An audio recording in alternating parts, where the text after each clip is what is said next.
Here it comes, another presidential election in the history of the Federal Republic of Nigeria, where your vote is your power. Your vote is your power.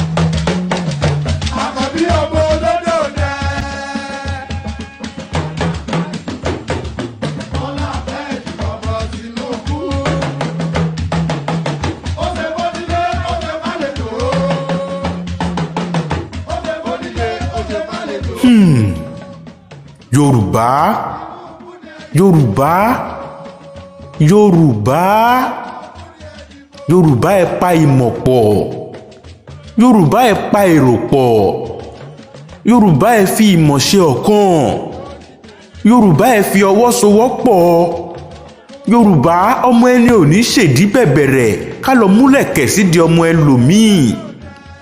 Yorùbá ẹ̀yin ló kàn, ẹ dẹ́kun ìtànkìtàn. Yorùbá ẹ̀yin ló kàn, ẹ dẹ́kun ọ̀rọ̀kọ̀rọ̀. Yorùbá ẹ̀yin ló kàn, ẹ dẹ́kun ọ̀rọ̀ ọ̀bàjẹ́. Orúkọ tí ẹ bá pè bí yín wọ́n lóhùn ni wọ́n ó bá yín pé o. Ẹni tí ó bá mọ̀nà tí ò ní kó wa ṣìnà ni ẹ jẹ́ á tẹ̀lé o. Mo wí tèmi o.